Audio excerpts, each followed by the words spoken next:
Hello everyone, welcome and welcome back to the channel.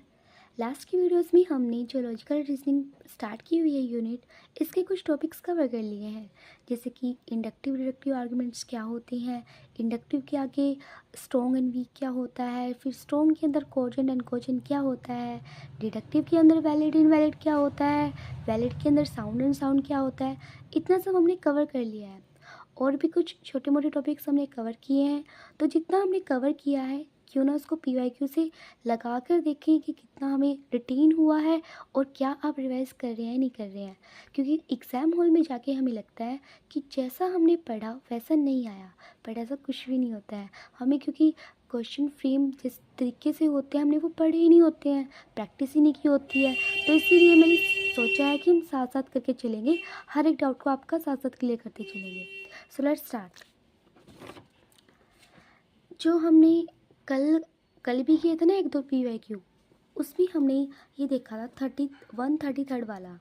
इसमें क्या था कि जो न्याय सिलोजिज्म है ना, मैंने कहा था ये अभी हमने करा नहीं है। जो न्याय सिलोजिज्म है हमने कहा था अभी हमने किया नहीं, ये इंडियन लॉजिक का पार्ट है, तो इस क्वेश्चन को हम बात नहीं करेंगे। अब बात आती है 134 की।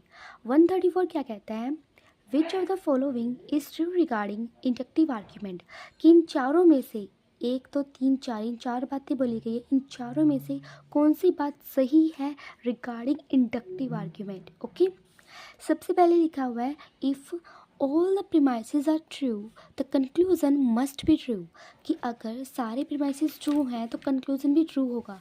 क्या ऐसा होता है? ऐसा होता है कोई?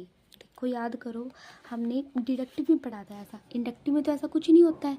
इंडक्टिव में तो प्रोबेबिलिटी होती है ना, इंडक्टिव में तो प्रोबेबिलिटी होती है कि अगर प्रीमाइसिस 1 भी ट्रू है, प्रीमाइसिस 2 भी ट्रू है, कंक्लूजन की प्रोबेबिलिटी है कि वो ट्रू हो भी सकता है और नहीं भी। वहीं डिडक्टिव है, डिडक्टिव में हमने क्या किया था कि अगर प्रीमाइसिस 1 ट्रू है, प्रीमाइसिस 2 ट्रू है, तो कंक्लूजन मस्ट बी ट्रू होगा, मस्ट बी ट्रू होगा, हमने किया था ना। तो जो पहली बात उन्होंने बोली है ये इंडक्टिव की नहीं है, ये डिडक्टिव की बात है। ये इंडक्टिव की नहीं है, ये डिडक्टिव की बात है, तो ये चीज़ गलत हो गई, ये चीज़ गलत हो गई। Next, it claims to support its conclusion only with some degree of probability. Yes, हमने ये तो किया है कि ये क्लेम करता है, सपोर्ट करता है अपने कंक्लूजन को। देखो, कंक्लूजन को क्लेम करता है मतलब कंक्लूजन पर दावा करता है, उसे सपोर्ट करता है कि सम डिग्री ऑफ प्रोबेबिलिटी, कि कुछ प्रोबेबिलिटी होती है, कहीं भी सर्टेनिटी नहीं होती है।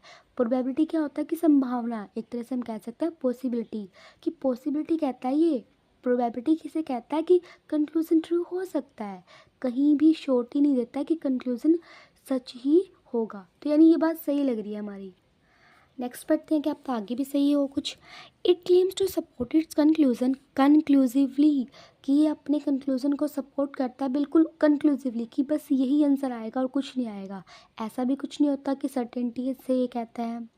Next, conclusion is completely contained already in promises, वही बात बार बार बोल रहा है कि कंक्लूजन में जो भी लिखा हुआ है वही लिखा हुआ है जो प्रोमाइसिस में है। बट इतनी सर्टेनिटी कहाँ होती है इंडक्टिव में, डिडक्टिव में तो होती भी है सर्टेनिटी, इसमें तो होती ही नहीं है, तो ये गलत है। सिर्फ हमारी सेकंड वाली सही है जिसमें बोला गया कि प्रोबेबिलिटी होती है, बाकी सारों में सर्टेनिटी की बातें कर रहा है। तो हमारा राइट आंसर क्या हुआ? सेकंड। आई होप कि आपको इतना समझ में आया, इससे हमारे कंसेप्ट भी क्लियर हो रहे हैं कि इंडक्टिव में क्या है, हमने पढ़ा प्रोबेबिलिटी होती है, सर्टेनिटी नहीं होती है। प्रोबेबिलिटी का मतलब कि संभावनाएं हैं, हो भी सकता है और नहीं भी हो सकता। इसको लाइकलीहुड वर्ड, ऑलमोस्ट वर्ड जहाँ पे लिखा जाए वो सब इंडक्टिव के ही एग्जाम्पल्स होते हैं। Next, which are the following statements to correctly apply to inductive arguments, ये भी इंडक्टिव का ही है। They are neither conclusively valid nor invalid, वो ना तो कंक्लूसिवली वैलिड होते हैं ना ही इनवैलिड होते हैं। क्या ये बात सही है? क्या ये बात सही है? हाँ, क्योंकि वैलिड और इनवैलिड तो होते ही नहीं है। वो क्या होते हैं, जल्दी से बताओ, जल्दी से बताओ कि इंडक्टिव आर्ग्यूमेंट वैलिड और इनवैलिड नहीं होते हैं, उनका दूसरा नाम होता है, क्या होता है? जो इंडक्टिव होते हैं उसमें क्या होती है, प्रोबेबिलिटी होती है, और प्रोबेबिलिटी यानी जो हमारी संभावनाएं हैं वो स्ट्रॉन्ग भी हो सकती है और वीक भी हो सकती है। तो ये वैलिड और इनवैलिड नहीं होते हैं, ये क्या होते हैं, स्ट्रॉन्ग एंड वीक। क्या होते हैं, स्ट्रॉन्ग एंड वीक। देखो मैंने लास्ट टाइम करवाया भी था। इंडक्टिव आर्ग्यूमेंट क्या होते हैं, स्ट्रॉन्ग एंड वीक। डिडक्टिव वाले होते हैं वैलिड एंड इनवैलिड। डिडक्टिव वाले होते हैं वैलिड एंड इनवैलिड। इंडक्टिव वाले तो स्ट्रॉन्ग एंड वीक, कोजेंट अनकोजेंट होंगे। तो यानी कि फर्स्ट वाली जो है बात हमारी सही बोल रहा है। क्या बोल रहा है, सही। Adding new premises makes no difference. क्या क्या ऐसा होता है कि हमने, जैसे कि हमारे जो प्रीमाइसेस हैं हमने ऑलरेडी सेट है हमारे, जैसे फॉर एग्जांपल 100 बोतल का एग्जांपल लिया हुआ है हमने, उनमें से हमने 30 चेक करी हैं, ठीक है। ये प्रीमाइसेस है हमारे, एक में हमने 5 चेक करी, फिर हमने 15 और चेक करी है, मतलब 20 या 30 हमने चेक कर लिए हैं। इन्होंने कहा कि अगर और प्रीमाइसेस हमने ऐड करे, प्रीमाइसेस मतलब क्या पता हमने ये और ऐड किया हो कि हमने इतने और चेक करे हैं, तो क्या इससे कोई डिफरेंस आता है या नहीं आता है। ऑब्वियसली आएगा, क्योंकि देखो एक जगह हमने 30 बोतल चेक करी हैं और एक जगह हमने 70 चेक करी हैं, तो फ़र्क तो आएगा ना। ज़्यादा संभावनाएं किस में सही हो सकती हैं, 70 वाली में। क्या पता 30 वाली में कोक ही हो सारी, और जो 70 बोतल्स हमने जो चेक करी हैं उसके अंदर पता चले कि 30 के बाद जितनी भी निकली सारी लिम्का की निकली, तो कुछ भी हो सकता है। तो यहाँ पे डिफरेंस आएगा, तो ये पॉइंट गलत हो गया। अगला, एडिंग न्यू प्रोमाइसिस में स्ट्रेंथन और वीकन्स। ऑब्वियसली देखो अभी मैंने जो एग्जांपल लिया 100 बोटल्स का, कि मैंने 30 चेक करी कोका कोला की थी, उसके बाद मैंने आगे वाली चेक करी तो पता चला वो लिम्का की थी, तो क्या हो गया, हमारा वीक हो गया ना आर्ग्यूमेंट। कहेंगे वीक कैसे हुआ, हमारी देखो हम सोच रहे थे भाई ये तो ना हमने 100 बोटल्स चेक करी, उसमें से 30 तो कोक की निकल गई, इसका मतलब सारी की सारी होएगी, हमने ये मान लिया था। लेकिन आगे जाके पता चला कि नहीं भाई बाकी तो सारी लिम्का की है, यानी कि जो हमने माना था वो चीज़ हमारी गलत होगी, तो ये क्या होगी, वीक हो गया हमारा आर्ग्यूमेंट। क्या हो गया, वीक हो गया। वहीं दूसरी तरफ अगर ये होता कि मैंने जो बाकी चेक करी और 70 की 70 मेरी कोक की निकली, 70 की 70 मेरी कोक की निकली, तो क्या हो गया, मेरा आर्ग्यूमेंट स्ट्रॉन्ग हो गया। क्या हो गया, मेरा आर्ग्यूमेंट स्ट्रॉन्ग हो गया। यानी कि नए प्रीमाइसेस ऐड करने पर, नए प्रीमाइसेस क्या होते हैं, स्टेटमेंट्स। मैंने सबसे पहले बताया था ना, प्रीमाइस 1 प्रीमाइस 2, ये क्या होती है, कुछ ऐसी बातें होती हैं, कुछ ऐसे रीज़न होते हैं जिसके बेस पर हम कंक्लूज़न निकालते हैं। तो अगर मैंने ये नई चीज़ें ऐड करी है ना, तो इससे मेरा इंडक्टिव आर्ग्यूमेंट स्ट्रॉन्ग भी हो सकता है और वीक भी हो सकता है, यानी कि डिफरेंस तो आएगा ही आएगा। स्ट्रॉन्ग भी हो सकता है और वीक भी हो सकता है। कैसे हो सकता है ये मैंने समझा दिया है। तो यानी कि हमारी सेकंड तो गलत हो जाएगी, थर्ड वाली हमारी सही है। Next, conclusion follows from premises with absolute necessity. With absolute necessity क्या ऐसा होता है, ये किसकी बात कर रहा है, ये बात कर रहा है डिडक्टिव की। डिडक्टिव के अंदर हमारी सर्टेनिटी होती है, इंडक्टिव के अंदर सर्टेनिटी नहीं होती है, प्रोबेबिलिटी होती है, यानी ये भी गलत है। तो सही कौन कौन सी हमारी, first and third, A and C हमारा आंसर आएगा, जो कि ये है, जो कि ये है। ये मैंने गलत लगाए हुए हैं, इस पर मत ध्यान देना, कितने मैंने जितने भी मोस्टली लगाए हुए हैं गलत थे मेरी प्रिपरेशन के दौरान, ठीक है। तो ए एंड क्या आएगा answer, C only. I hope कितना समझ आया आपको। नेक्स्ट देखो, ये वही एग्जांपल है जो हम लेते हैं। This parrot contains 100 apples. एक पैरेट है उसमें 100 एप्पल्स हैं। 3 apples selected, 3 apples selected at random for found to be ripe. हमने 3 एप्पल्स निकाल ले और वो तीनों के तीनों क्या है, राइप है, यानी कि वे पके हुए हैं। Therefore probability, oh probably all 100 apples are ripe. तो इसने बोला है, हमने देखो 100 एप्पल्स थे हमारे पास, हमने 3 चेक करे, 3 सही थे, पके हुए थे, तो हम ऐसी प्रोबेबिलिटी मान सकते हैं कि सारे के सारे ही सही हैं। तो क्या ये बात सही है, कहाँ तो 100 एप्पल्स, कहाँ हमने 3 चेक करे, तो 100 के बेस पर, सॉरी 3 के बेस पर 100 को ऐसा बताना, 100 का डिसाइड करना कि वो सही है, क्या ये बात सही है, जी नहीं, ये सही नहीं है। तो ये कौन सा आर्ग्यूमेंट है, which type of argument is exemplified. देखो अगर ये ऐसा नहीं बोलते तो अभी हमें इंडक्टिव पता था। क्यों पता था, क्योंकि यहाँ पे एक वर्ड आ गया है, क्या आ गया है, प्रोबेबली। जहाँ पर भी प्रोबेबली आ जाए वो इंडक्टिव ही होता है। देख लो हमने एक दो वर्ड पढ़े और उससे हमारे सारे क्वेश्चन कैसे हो रहे हैं ना ऐसे ही, तो क्वेश्चन भी ऐसे ही देखना होता है। तो ये कौन सा आर्ग्यूमेंट है, इंडक्टिव आर्ग्यूमेंट, क्योंकि यहाँ पे प्रोबेबली वर्ड आ गया है। उसके बाद identify the reasoning in the following arguments. इसमें रीजनिंग फाइंड आउट करो। A pilot without flight plans is like an artist without paints. इसने कहा है, देखो यहाँ पे अब तक वैसे हमने ये किया नहीं है, बट समझ लो, थोड़ा सा समझ लो कि ना जो इंडक्टिव आर्ग्यूमेंट्स है ना, इसके कुछ टाइप्स होती हैं और इसमें एक होता है एनालॉजिकल। क्या होता है? एनालॉजिकल। आगे जाके हम इसको और भी अच्छे से करेंगे, बट अभी के लिए समझ लो। देखो, एनालॉजी हमें सुना भी होगा, किसी से कंपेयर करना। क्या होता है? जैसे क्या होता है? एनालॉगी है या एनालॉजी है कि हम बोलते हैं कंपेयर करना। जब दो चीज़ें आपस में कंपेयर की जा सकती हैं तो उन्हें बोलते हैं एनालॉजिकल है। और जब उनके बीच में हमने कंपेयर कर दिया है वो थी एनालॉजी। यानी सिंपल सी बात है, कंपेयर करने को एनालॉजी बोला जाता है। और यहाँ पर भी देखो, दो चीज़ों को कंपेयर किया जा रहा है। एक तरफ पायलट की बात कही जा रही है, एक तरफ आर्टिस्ट की। यानी कि दो चीज़ों को साथ साथ लेके चलना। कि मान लो मैंने कहा कि यार बिना पानी के तो ऐसा लगता है कि हम जैसे मछली है, ऐसा कुछ मतलब अजीब सी बात बोल दो चीज़ों को हम रिलेट करें। यहाँ पे पायलट को बोला बिना प्लेन के वो ऐसा है, जैसे आर्टिस्ट बिना पेंट के है। तो ये क्या है? वो कंपेयर कर रहा है, वो साथ साथ लेके चल रहा है दो डिफरेंट चीज़ों को। कहाँ पायलट और कहाँ आर्टिस्ट, बट वो साथ साथ लेके चल रहा है और उनके बीच में एक रिलेशन बना रहा है। इसे बोलते हैं कंपेरिजन या फिर एनालॉजी। तो यहाँ पे एक किसका एग्जाम्पल हमारा? एनालॉजिकल का। ओके, ये इंडक्टिव का ही एक पार्ट होता है। याद रखना एनालॉजिकल क्या होता है। ये जो वर्ड मैंने बताया है ना, ये इंडक्टिव का पार्ट होता है। एक मिनट, इससे आगे भी कुछ है, मैंने इतने, हाँ नहीं ठीक है। 138 in which method of arriving a knowledge at knowledge in which method of arriving at knowledge the emphasis is on both proceeding from particular to general and from general to particular in a combined way। देखो, ये word मैंने शुरू में समझाया था आपको कि particular to general क्या होता है। जल्दी से बताओ, छोटी सी चीज़ से बड़ी चीज़ पे जाना क्या होता है? हम घरेलू, जो घर की कुछ बात है घरेलू, उससे हम बड़ी चीज़ पे जा रहे हैं, पूरी इकॉनमी पे जा रहे हैं। ये हमारा इंडक्टिव। मैंने कहा था इंडक्टिव छोटी सी चीज़ से लेके बनता है। इंडक्टिव का मतलब क्या होता है? बनाना। और बना कैसे रहे हम? छोटी से बड़ी को तो बनाएंगे, तो इंडक्टिव है। वही अगर बड़ी चीज़ है, इसको हम छोटी में लेके आ रहे हैं, इसको क्या कहते हैं? तोड़ना। ये होता है डिडक्टिव में। ओए सॉरी, देखो, छोटी सी चीज़ से बड़ी चीज़ की तरफ गए यानी कुछ चीज़ बनाई है हमने। छोटी सी चीज़ से बड़ी चीज़ की तरफ गए यानी कुछ बनाया है। ऐसे बहुत सारे छोटे छोटे छोटे छोटे छोटे मिले होंगे तब जाके बड़ा बना है। इसे बोलते हैं इंडक्टिव। वहीं अगर बहुत बड़ी चीज़ है, उसको हमने छोटे हिस्से में करना है, यानी कि इसके टुकड़े टुकड़े कर रहे होंगे बहुत सारे बहुत सारे बहुत सारे, तो वो क्या है? डिडक्टिव है। हमने कल अच्छे से किया था। अब इसी को क्या बोलते हैं? ये जो छोटी चीज़ होती है ना, इसको बोलते हैं पर्टिकुलर। और बड़ी चीज़ को क्या बोलते हैं? जनरल।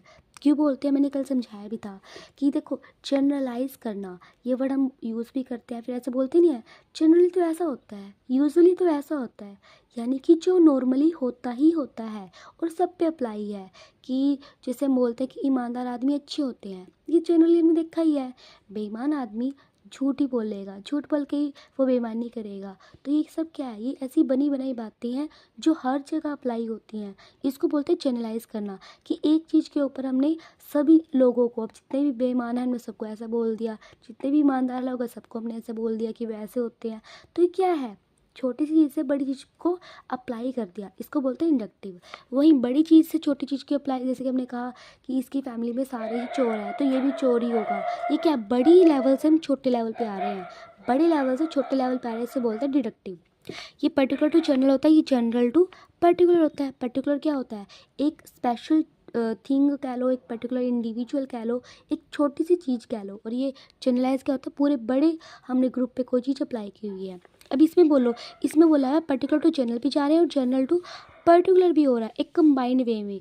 याद करो, मैंने शुरू में आपको समझाया था कि इंडक्टिव और डिडक्टिव दोनों क्या है? साइंस की अप्रोचेस हैं। दिखाऊं मैं एक बारी? मैंने समझाया था,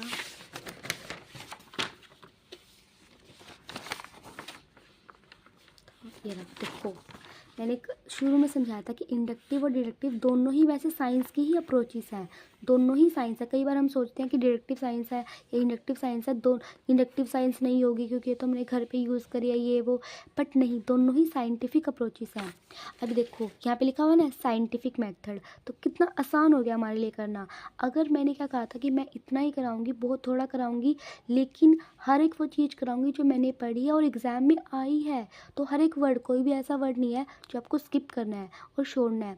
सब कुछ आपको अपने नोट्स में लिखना है, खुद लिखना है, मेरे साथ साथ लिखना है। तो अगर ये पॉइंट नहीं लिखा तो अभी लिख लेना कि दोनों ही साइंटिफिक मेथड्स होते हैं। साइंटिफिक मेथड का मतलब कि एक मतलब पर्टिकुलर उनके पास एक प्रोसेस होता है जिसके थ्रू होकर वो बनाते हैं। जैसे कि इंडक्टिव में भी तो प्रोसेस होता है ना कि हम थियोरी बनाते हैं। डिडक्टिव में क्या प्रोसेस होता है, हम थियोरी को वेरीफाई करते हैं। एक पर्टिकुलर प्रोसेस है, उनको एक फॉलो करना ही करना होता है। ये होती है, ये हमारी कौन सी अप्रोच होती है, बॉटम अप अप्रोच। ये कौन सी होती है, टॉप डाउन अप्रोच। यानी कि हम आ रहे हैं जा रहे हैं, कुछ ना कुछ तो कर ही रहे हैं प्रोसेस के थ्रू। ये साइंटिफिक मेथड होता है जहाँ पे पर्टिकुलर रूल्स अप्लाई होते हैं।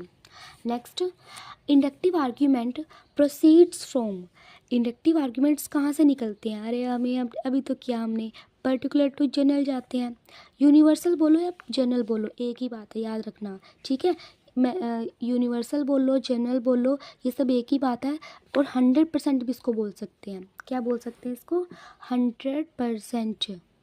पर्टिकुलर टू जनरल बोलो, यानी कि जनरल क्या होता है, 100% जो सब पे अप्लाई हो रहा है, इसी को यूनिवर्सल बोलते हैं। यूनिवर्सल का मतलब जैसे कि हम बोलते हैं ना, यूनिवर्स, पूरा ब्रह्मांड, यानी कि जो सब पे अप्लाई हो रहा है। ऐसा कुछ जैसे सूरज पूर्व से ही उगता है, ये क्या है, एक यूनिवर्सल सच है जो हर जगह अप्लाई होएगा। तो इंडक्टिव में हम क्या करते हैं, पर्टिकुलर टू जनरल जाते हैं, पर्टिकुलर टू यूनिवर्सल जाते हैं। और डिडक्टिव में क्या हो जाएगा, इसका उल्टा, universal to particular, universal to particular. अगला, identify the reasoning in the following. देखो वही बात है, अब इसमें से रीजनिंग फाइंड आउट करो कौन सी है। और मैंने अभी बताया था कि इंडक्टिव की कुछ टाइप्स होती हैं, डिडक्टिव की टाइप्स नहीं होती हैं, इंडक्टिव की होती हैं। हमने एक कर ली थी ना एनालॉजिकल, क्या पता ये वही हो। Method of teaching in the classroom, जो method of teaching in the classroom can be compared. देखो अब तो मेरे को समझना ही नहीं है क्यों कंपेयर्ड वर्ड आ गया। Can be compared to architectural plan of the building. मैंने अभी समझाया आपको कि जो हमारा एनालॉजिकल होता है इसका मतलब ही कंपेयर करना होता है, और इन्होंने खुद ही कंपेयर लिख दिया कि हमने मेथड ऑफ टीचिंग को आर्किटेक्चरल प्लान से कंपेयर किया है। ये क्या है, एनालॉजिकल है। सो इजी, समझ में आया। देखो अभी एक टाइप तो आपका कंप्लीट हो ही गया है, एनालॉजिकल वाला। बाकी जो टाइप्स है मैं वो भी कराऊंगी अच्छे से। इतना समझ में आया, इतना लिख लो कि इंडक्टिव का ही पार्ट होता है। ये कहीं लिखा नहीं हुआ है, मैं बस बता रही हूँ। ये जो होता है ना एनालॉजिकल, ये इंडक्टिव का ही एक पार्ट है, इंडक्टिव रीजनिंग का ही एक पार्ट है। मतलब इंडक्टिव की तरह ही हम इसको यूज़ करते हैं, कई सारी ब्रांचेस होती हैं। तो एनालॉजिकल क्या है, एक इंडक्टिव है, और एनालॉजिकल का मतलब क्या होता है, कंपेयर करना। Next, a deductive argument is invalid. देखो हमने पढ़ा था ना, डिडक्टिव आर्ग्यूमेंट क्या होते हैं, वैलिड होएंगे या इनवैलिड होएंगे। तो इनवैलिड कब होएगा, its promises and conclusions are false. अरे मैं इससे पहले आपको एक चीज़ समझा दूँ, मैंने कल समझाया भी था कि स्टेज 1 में हम क्या चेक करते हैं, स्ट्रक्चर। मैं वापस ही देखती हूँ, वही तो वो चीज़, देखो कहाँ गया, ये रहा। देखो स्टेज 1, हमारी स्टेज 1 क्या होती है, स्टेज 1 क्या होती है, स्ट्रक्चर को चेक करना, क्या वो वैलिड है या इनवैलिड है। अगर वैलिड होएगा तभी तो चेक करेंगे हम उसकी प्रीमाइसिस को। आर्गुमेंट अगर वैलिड होएगा तभी प्रीमाइसिस को चेक करेंगे कि वो ट्रू है या फॉल्स है, ठीक है। क्योंकि आर्गुमेंट का स्ट्रक्चर होता है वैलिड इनवैलिड का, प्रीमाइसिस का क्या होता है, ट्रू एंड फॉल्स का। तो अगर वो इनवैलिड है, वो इनवैलिड क्यों हुआ है, क्या उसका प्रीमाइसिस से कुछ वास्ता है, नहीं। हमने तो पहले स्ट्रक्चर देखना है, पीपीसी का, किसका स्ट्रक्चर देखना है, पीपीसी स्ट्रक्चर देखेंगे। प्रीमाइसिस तक तो भी हम पहुँचे ही नहीं है, प्रीमाइसिस तक कब आएंगे, पहले स्ट्रक्चर देखेंगे। स्टेज 1 है स्ट्रक्चर, उसके बाद जैसे कि पहले प्री क्लियर करेंगे, और प्री में क्या होता है हमारा स्ट्रक्चर। इसमें बोला हुआ है कि its premises and conclusions are all false. अभी तो हम प्रीमाइसिस पे आए ही नहीं है, तो कैसे बता दें ये वाला, है ना। Its premises are all true but its conclusion is false. Its premises are all false but its conclusion is true, its premises and conclusions are all true। देखो इसने बोला है ये इनवैलिड है। क्या है? इंडक्टिव आर्ग्यूमेंट क्या है? इनवैलिड है। ऐसा है ना, देखो इसमें ना सब में प्रीमाइसेस और कंक्लूजन्स के बारे में बताया गया है, तो हमको इसी तरीके से करना पड़ेगा। और कैसे करेंगे? अगर प्रीमाइसेस और कंक्लूजन्स सारे ही फॉल्स हैं, यहाँ तक तो हम आएंगे ही नहीं। अगर इनवैलिड तो इनवैलिड ऑब्वियसली होएगा। प्रीमाइसेस भी ट्रू है बट कंक्लूजन फॉल्स है, प्रीमाइसेस फॉल्स है कंक्लूजन ट्रू, ऐसा हो सकता है डिडक्टिव में? नहीं हो सकता है, तो पक्का गलत है। It's premises and conclusions are all true, अगर भाई तुम दोनों ही सही हो तो इनवैलिड क्यों हुए? ये भी गलत है। रही बात इसकी, its premises and conclusions are all false, अगर प्रीमाइसेस फॉल्स होगी तो कंक्लूजन्स ऑलरेडी फॉल्स होएगा। ये डिडक्टिव में कह रही हूँ क्योंकि डिडक्टिव में श्योरिटी होती है, तो ये भी गलत। तो बच्ची कुछ हमारी स्टेटमेंट यही बनी। हालांकि इसको हम जस्टिफाई नहीं कर पा रहे, बट हम कई बार ऑप्शंस के अकॉर्डिंग भी करते हैं कि कौन सा सही है। Next, superiority of intellect depends upon its power of concentration of one theme in the same way as a concave mirror collects all the rays that strike upon it into one point। What type of reasoning is entailed in the above statement? किस तरह की reasoning है ये हमें बताना है। अब बिल्कुल मैंने अभी ऐसा क्वेश्चन कराया था आपको। क्या कराया था मैंने आपको? मैंने कहा था जब दो चीज़ों को कंपेयर करते हैं तो क्या होती है वहाँ पे? दो चीज़ों को कंपेयर करते हैं तो वो क्या होती है? एनालॉजिकल होती है। तो यहाँ पे भी तो क्या किया जा रहा है? कंपेयर ही तो किया जा रहा है कि हमें एक इंटेलेक्ट की सुपीरियरिटी को कंपेयर किया है कनकेव मिरर की तरह। कहाँ गया? कनकेव मिरर की तरह। यहाँ पे देखिए एक वर्ड और था जिससे मुझे पता चला था, strike same way as A. देखो ये रहा, सेम वे एज ए। जब इस तरह के वर्ड आ जाए ना, इसका मतलब हम दूसरे से कंपेयर कर रहे हैं। मैंने कहा था ना यहाँ पे कि जब हम दो चीज़ों को साथ साथ लेके चलते हैं, हालांकि वो दोनों डिफरेंट है बट फिर भी हम उनके बीच में रिलेशन बना रहे हैं, तो यही होती है हमारी एनालॉजिकल। तो यहाँ पे क्या हम ये तो कर रहे हैं कि सुपीरियरिटी ऑफ इंटेलेक्ट, हम एक इंटेलेक्ट की सुपीरियरिटी को कंपेयर कर रहे हैं कनकेव मिरर के साथ। सेम उसी तरीके में इसने बोला ये दोनों चीज़ें सेम उसी तरीके से जुड़ी हुई है, यानी ये क्या है? एनालॉजिकल है। हम दो चीज़ों के बीच में कंपैरिजन कर रहे हैं, उनको साथ साथ लेके चल रहे हैं। अगला, which one among the following a pre supposition in inductive reasoning? इसमें बताना है कि इनमें से कौन सी प्री सपोजिशन है इन इंडक्टिव रीजनिंग। अब आप बताएं, क्या मैंने ऐसा कुछ क्वेश्चन कराया है आपको? जल्दी से बताएं। मैंने कराया है, मैंने आपको सबके नाम लिखाए थे ना इंडक्टिव के कौन कौन से थे, कि प्रोबेबिलिटी होती है इसके अंदर।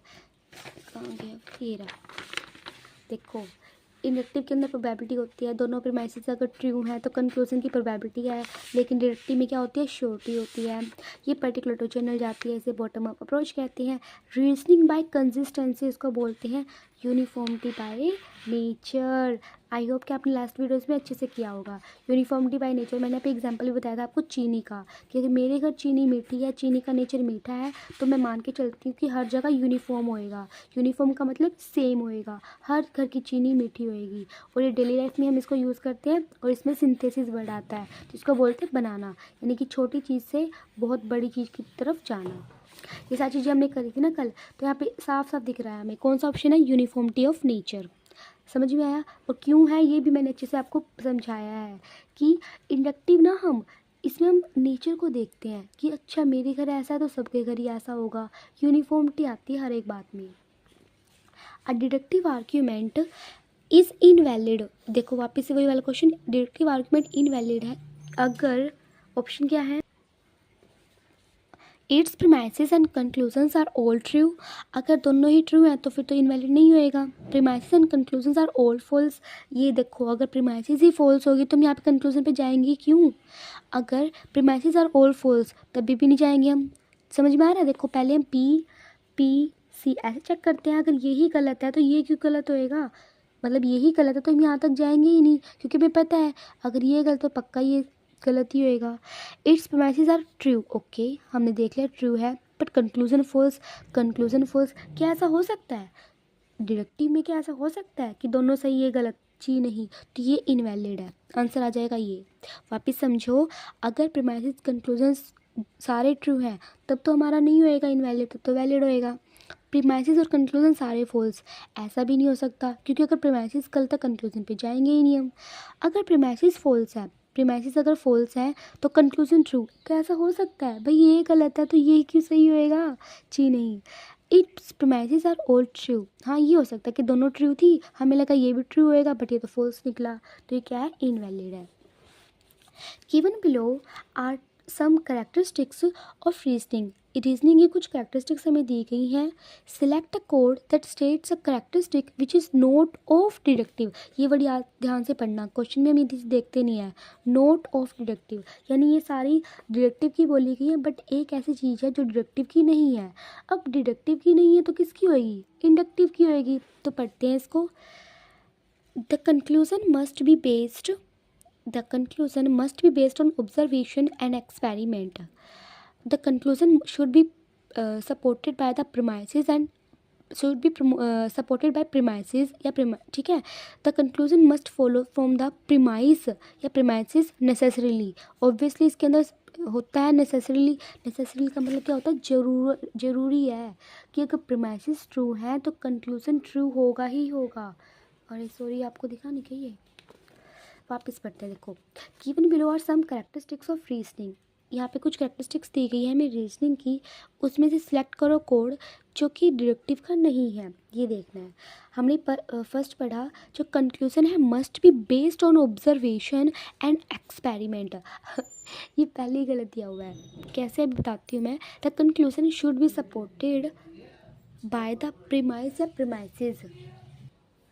The conclusion should be supported by the premises. Obviously जो हमने पी अगर पढ़ा है तो कंक्लूजन ऐसा होना चाहिए जो इनके बेस पर हो, तो ये तो सही है। कंक्लूजन मस्ट फॉलो मैंने कराया है ना। डिडक्टिव में क्या होती है? श्योरिटी होती है, तो ये भी सही है। फ्रॉम द प्रीमाइसेस नेसेसरीली, ये भी सही है। द आर्ग्यूमेंट में भी वैलिड और इनवैलिड, ये भी सही है।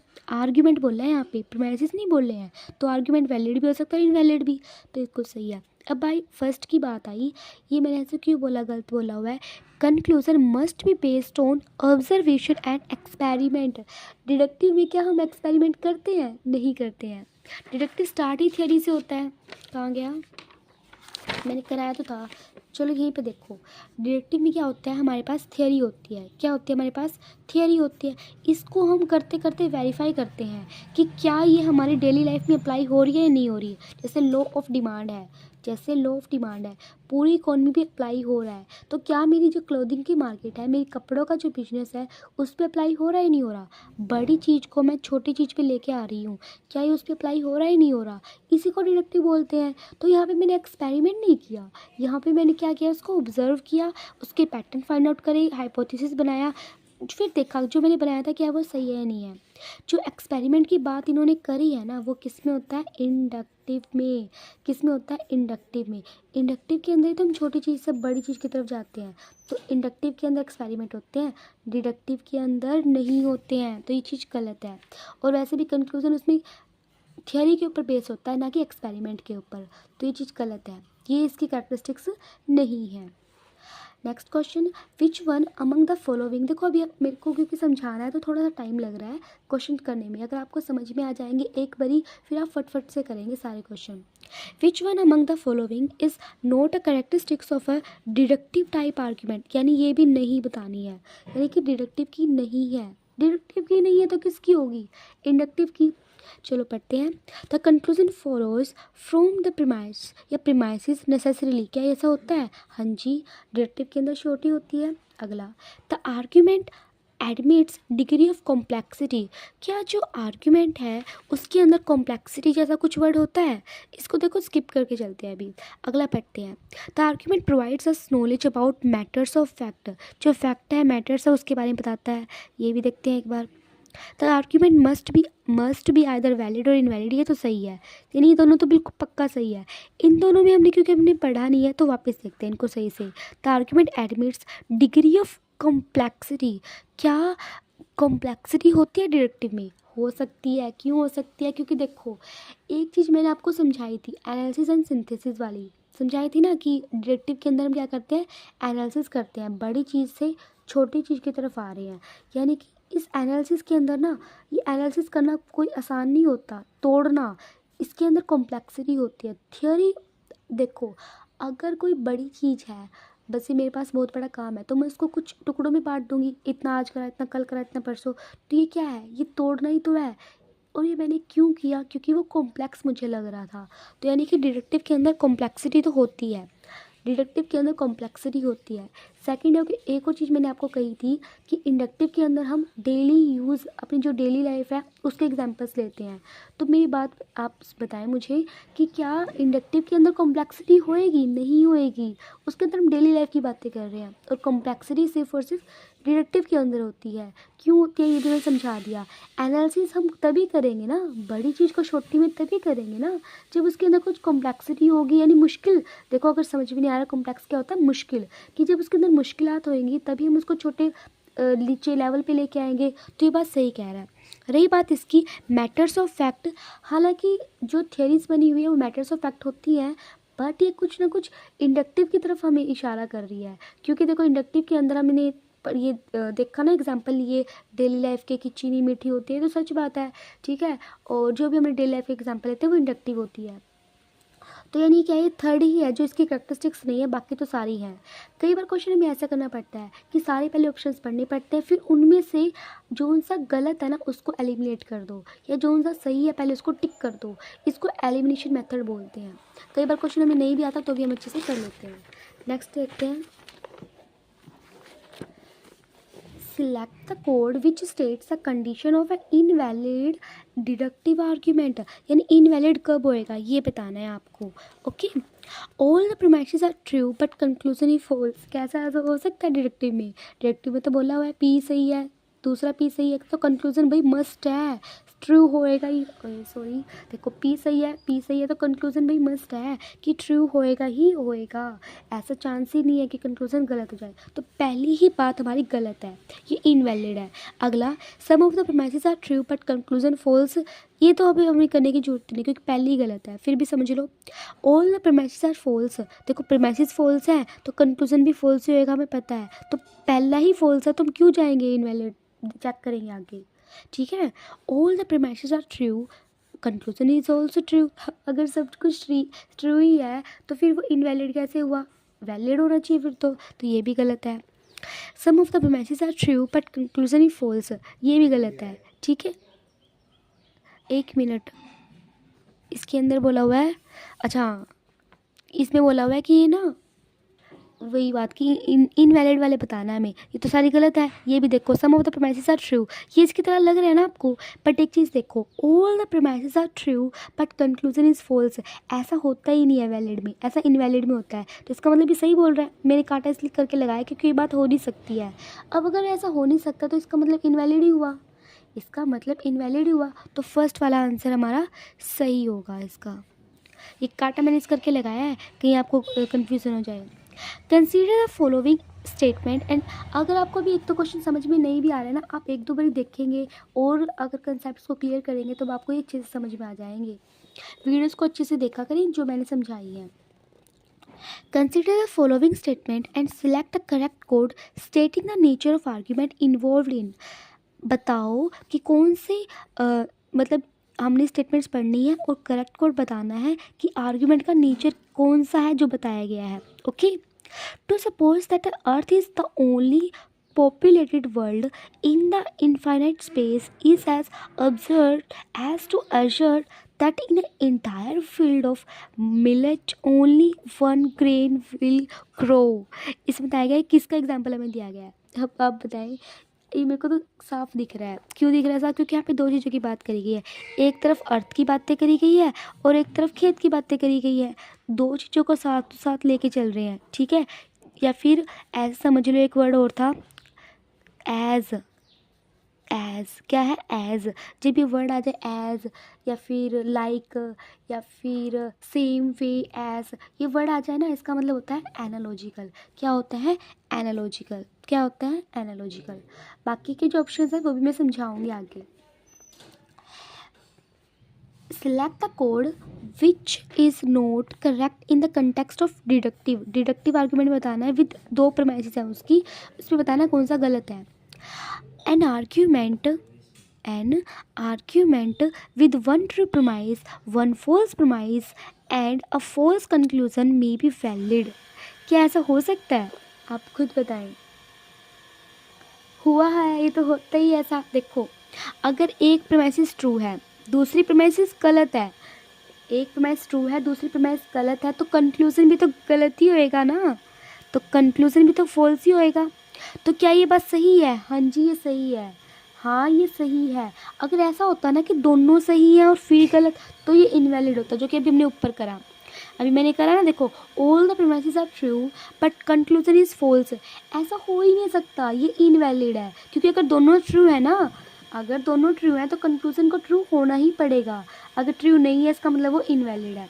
वही बात जो इसने बोली है कि एक आर्ग्यूमेंट में एक प्रीमाइसिस ट्रू है, एक फॉल्स है, तो कंक्लूजन फॉल्स है. हाँ, हो सकता है, तो ये वैलिड है. अगला, in an argument with to true premises, कि दोनों प्रीमाइसेस ट्रू हैं, दोनों प्रीमाइसेस ट्रू हैं, अ फॉल्स कंक्लूजन में बी वैलिड. कंक्लूजन फॉल्स है, तो क्या ये वैलिड हो सकता है? नहीं हो सकता. अगर प्रीमाइसेस ट्रू है तो कंक्लूजन भी फॉल्स होगा, तो ये गलत है. अगला, एन आर्ग्यूमेंट, देखो मैं आंसर मिल गया, वैसे नोट करेक्ट बताना था, हमने नोट करेक्ट बताना, तो ये गलती है.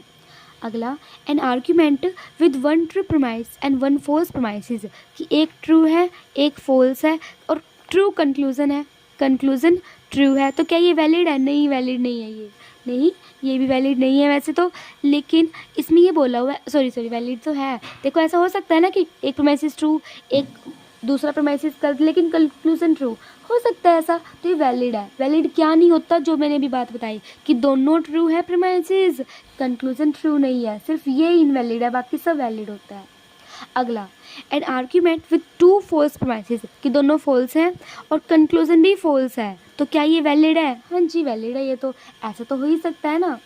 अगला, ये समझ में आया ना आपको? देखो, मैं बार बार जितने भी क्वेश्चंस आएंगे ना, जितने भी क्वेश्चंस आएंगे उसमें बार बार वैलिड इनवैलिड के बारे में पूछेगा, तो मैं बता दूँ पहले ही कि डिडक्टिव के अंदर अगर दोनों प्रीमाइसेस ट्रू है तो कंक्लूजन का ट्रू होना ज़रूरी है, नेसेसरी है, इसका होना ज़रूरी है, सर्टेनिटी के साथ ये ज़रूर सच होगा.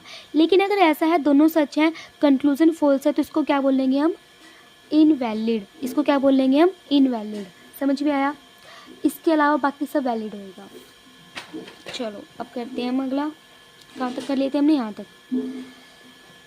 If we want to seek new knowledge of facts about the world, we must rely on reason on the time. इसने कहा है अगर हमें दुनिया के बारे में और फैक्ट्स जानने हैं, if we want to seek मतलब जानना चाहते हैं, new knowledge of facts about the world, दुनिया के बारे में हमें जानना है, तो हमें किस तरह के रीज़न पर रिलाई करना होगा? रिलाई मतलब विश्वास.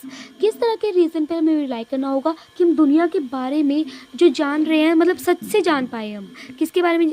इंडक्टिव. कैसे पता?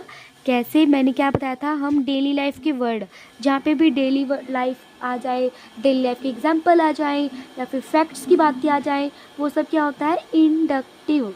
अभी देखो, अब एक PYQ भी हमने करा है. कहाँ गया? ये रहा.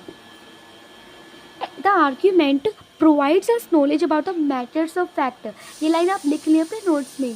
जब भी मैटर्स ऑफ फैक्ट की बात आएगी तो इंडक्टिव आर्ग्यूमेंट आएगा, और जब वर्ल्ड की बातें आ जाएंगी, डेली लाइफ की बातें आ जाएंगी, तब. ठीक है, कि जब हम वर्ल्ड की बातें आ जा रही है, डेली लाइफ की बातें आ जा रही है, मैटर्स ऑफ फैक्ट लिखा आ रहा है ना, तो वहाँ पे क्या आएगा? आंसर हमारा इंडक्टिव आएगा. Next question, a deductive argument is invalid बताना है. कब बताना है? ये तो हमने बिल्कुल रट गया है ये क्वेश्चन हमें. इट्स प्रीमाइस, और देख लो कितनी बार रिपीट होता है ये. It's premises and conclusions are all false.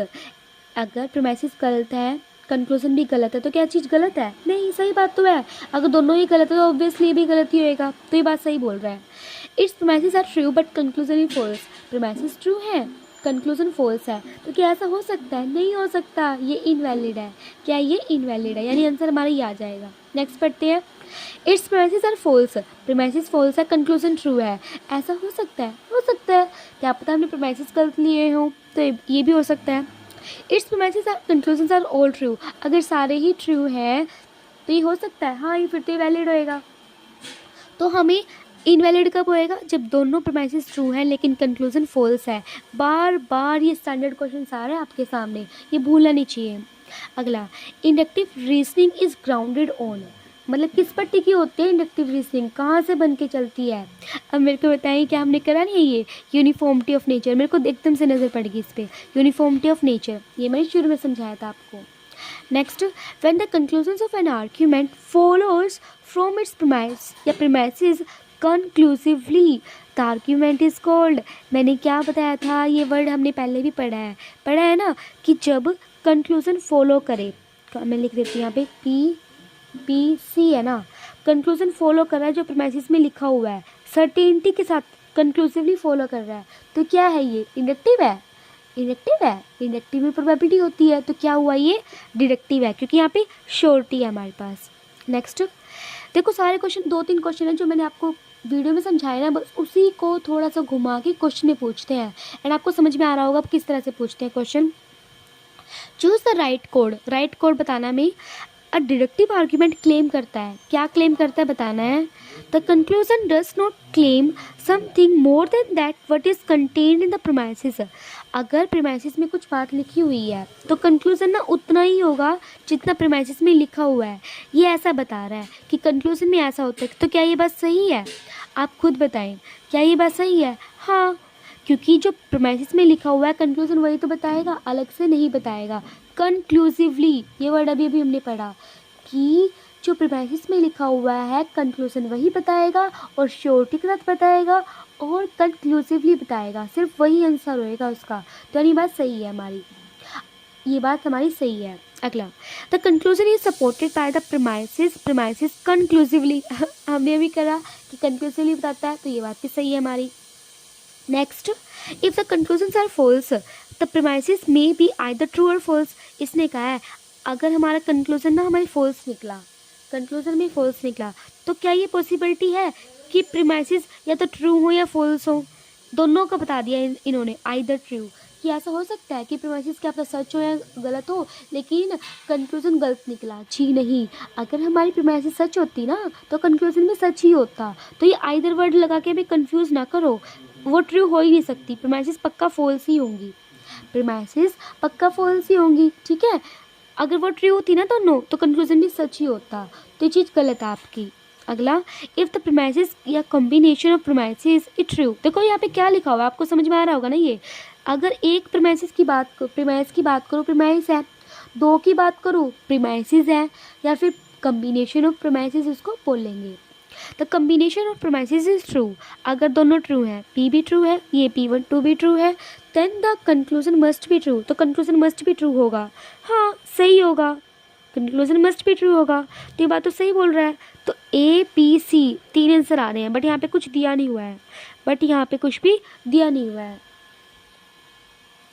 इस तरह के क्वेश्चंस में ना फिर हमने ना एक ऑप्शन को स्किप करना पड़ता है जो ज़्यादा सही है, हमारे पहले दो तो बिल्कुल सही है तो हम इसको टिक कर सकते हैं, फर्स्ट एंड सेकंड को, बाकी ये भी सही है हमारा, ये याद रखना है, हमें ऐसा नहीं है कि क्वेश्चन में नहीं दिया हुआ तो हम अपने कंसेप्ट भूल जाएंगे, कंसेप्ट जो था वो वही रहेगा।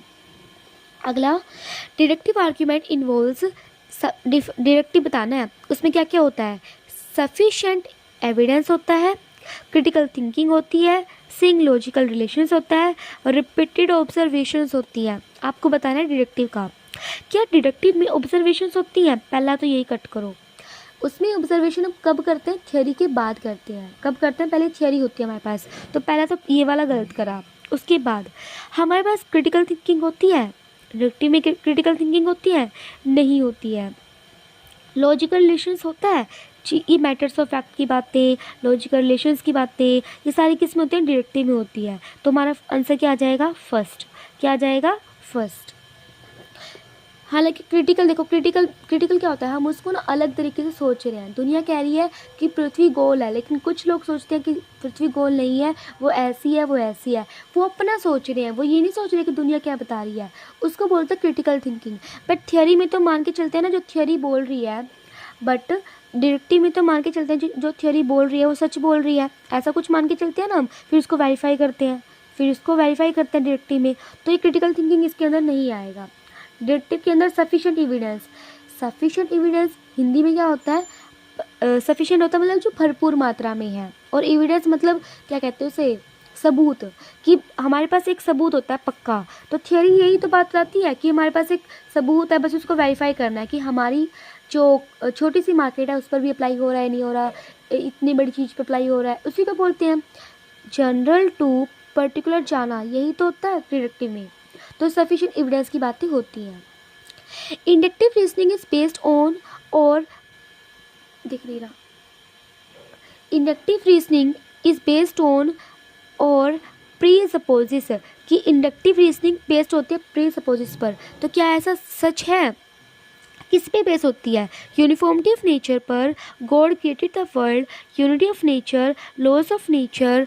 क्या आंसर आएगा इसका, आप खुद बताएं। ये क्वेश्चन कितनी बार रिपीट हो गया, यूनिफॉर्मिटी ऑफ नेचर पर। अब देखो मैं इसको कंक्लूड करूँ ना, तो मेरे पास कुछ बातें निकल कर आई हैं जो हमने अभी पढ़ी हैं। मैं सारा एक बार रिवाइज करवा रही हूँ सिर्फ इस करके, क्योंकि अभी आपके लिए ये नया होगा। हमने एक तो क्वेश्चन स्टैंडर्ड देखे, क्या? एक तो इनवैलिड डिडक्टिव आर्ग्यूमेंट का एग्जाम्पल हमने देखा, और ये लिख लेनी है बातें। मैं भी ऐसे करती थी, क्वेश्चन करके उसके बाद नोट्स बनाती थी कि क्या क्या मैंने समझा है। इसको छोटा कर लो। इनवैलिड आर्ग्यूमेंट्स में हमने क्या पढ़ा कि अगर दोनों प्रीमाइसेस ट्रू है ना तो कंक्लूजन फॉल्स है, तो ये क्या है हमारा? इनवैलिड है। तो क्या है हमारा? इनवैलिड है। ये याद रखना है कि अगर दोनों प्रीमाइसेस ट्रू बोल रही है, कंक्लूजन फॉल्स बोल रहा है, तो ये हमारा इनवैलिड है। दूसरी चीज़ हमने क्या पढ़ी इंडक्टिव के अंदर? एक तो हमने पढ़ा इंडक्टिव के अंदर एक टाइप होता है एनालॉजीज। इसके अंदर क्या करते हैं हम, जल्दी से बताएं? कंपेयर। क्या करते हैं हम इसके अंदर? कंपेयर करते हैं दो चीज़ों को। जब वर्ड लिखा जाए एज, ठीक है, सेम, लाइकली, ठीक है, प्रोबेबिलिटी, ऐसे वर्ड आ जाए तो वो इंडक्टिव है और वो एनालॉजीज की बातें कर रहा है। इंडक्टिव और एनालॉजीज की बातें कर रहा है। दूसरा हमने इंडक्टिव में क्या पढ़ा कि, और हमने क्या पढ़ा इंडक्टिव के अंदर? यूनिफॉर्मिटी ऑफ नेचर, ये वर्ड हमने पढ़ा बार बार। यूनिफॉर्मिटी ऑफ नेचर वाली बातें आ जाएंगी किसमें? इंडक्टिव में। कि कंक्लूजन निकल के आया। और अब अगर आपको अभी भी थोड़ी सी कन्फ्यूजन है तो वीडियो को प्लीज़ वापस देखिए और इन पीवाईक्यू को ज़रूर करें। और भी अगर कोई पीवाईक्यू है, आपके पास डाउट है, आप कमेंट सेक्शन में पूछ सकते हैं। आई होप कि जितना अभी तक हुआ आपको समझ आया होगा। मैंने ट्राई किया है कि समझ आए, और आपने जितनी लास्ट की वीडियोज़ है पहले उनको अगर कवर किया होगा तब ज़्यादा जल्दी समझ में आया होगा, और आपने नोट्स अच्छे से बनाए हुए होंगे तब। इसीलिए कहती हूँ कि नोट्स अच्छे से बनाएं, जो जो मैंने बातें कही हैं वो लिखें अपने नोट्स में, अभी आज के आज ही नोट कर लें और अच्छे से नोट्स बनाएं। कोई कन्फ्यूज़न आप पूछ सकते हैं। मिलते हैं नेक्स्ट वीडियो में। Okay, thank you.